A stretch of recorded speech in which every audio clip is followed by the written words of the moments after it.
Hello, and welcome to your favorite news program. You know that we are talking with a lot of world leaders and personalities that have led world history.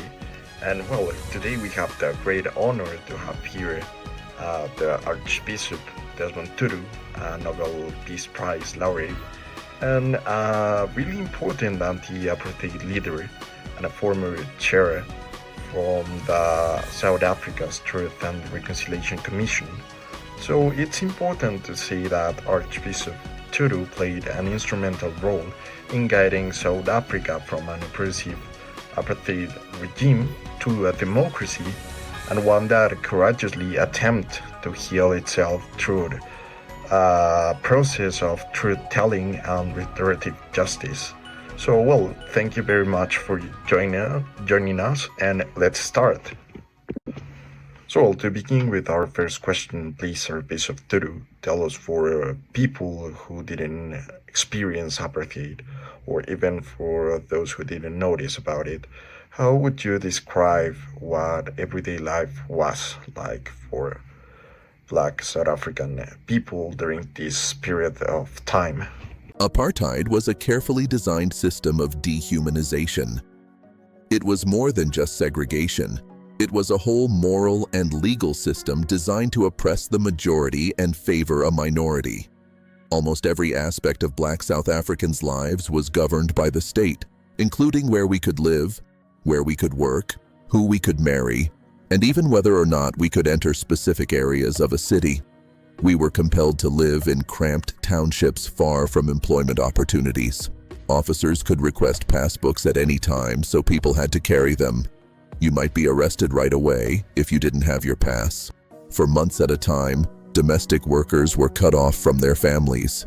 Kids attended underfunded schools that were only meant to prepare them for manual labor. Beyond the legal restrictions, there was the daily humiliation of being perceived as less than human. Apartheid was a system of physical and psychological violence that permeated society. We had to deal with this on a daily basis.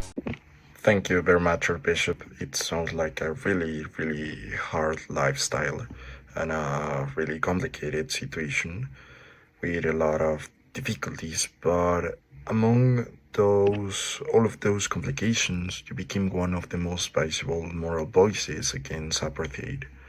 So I wanna ask you what motivated you personally to speak out so boldly, especially when doing so was so dangerous to run many risks.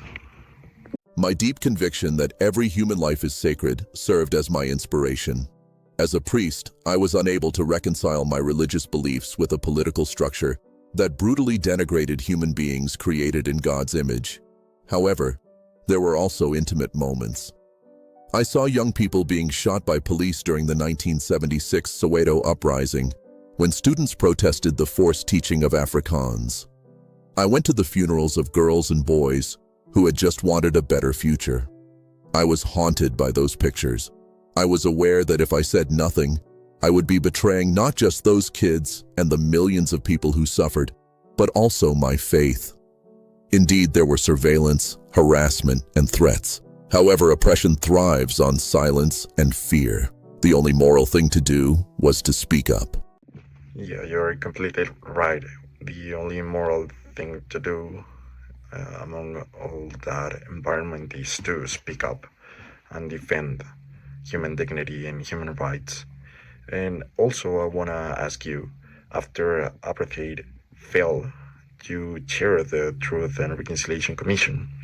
Why did South Africa choose this model, focusing on truth-telling and restorative justice instead of widespread redistribution or other kind of strategies? South Africa was coming out of decades of violence. The nation was sharply divided, armed to the teeth and precarious. Seeking retribution through widespread prosecutions posed a serious risk of inciting violence or even starting a civil war. More significantly, though, we thought that justice could take many different forms. There were other options besides retributive justice, which concentrates only on punishment. We desired a justice that acknowledged suffering, made amends, and gave both victims and offenders a voice. Amnesty was not granted carelessly. Every detail of the crimes committed had to be fully disclosed under oath. Numerous offenders admitted to crimes that the general public was unaware of. In front of the entire country, victims had their stories validated. Our goal was straightforward but profound. Healing cannot occur in the absence of truth. Furthermore, the nation's future would have been based on resentment and denial in the absence of healing.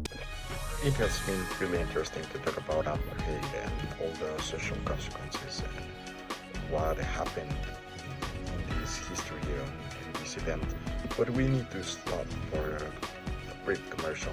Please stay with us and listen to our final question to our really important guest. In a world marked by conflict, division, and deep wounds, truth and reconciliation remain our most powerful path toward peace. At Voices for Healing, we work to amplify the stories of those who have faced violence, injustice, and oppression and still chose humanity. Because when we listen, we understand. When we remember, we heal. And when we act together, we transform the future. Join us and be part of the change. Voices for Healing, stories that heal nations.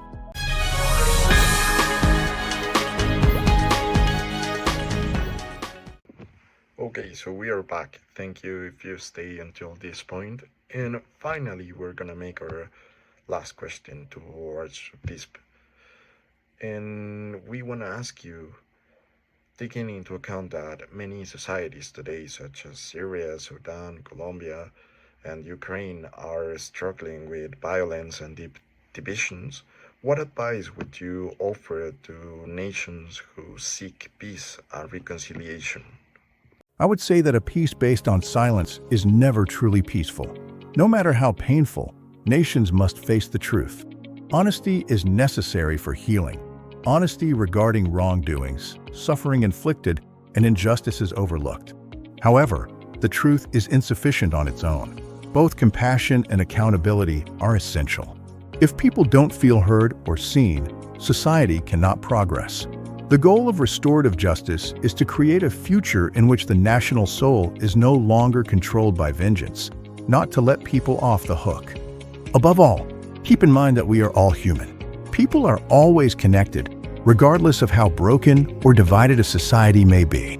Any country with bravery, endurance, and moral vision can choose reconciliation after centuries of oppression, just as South Africa did.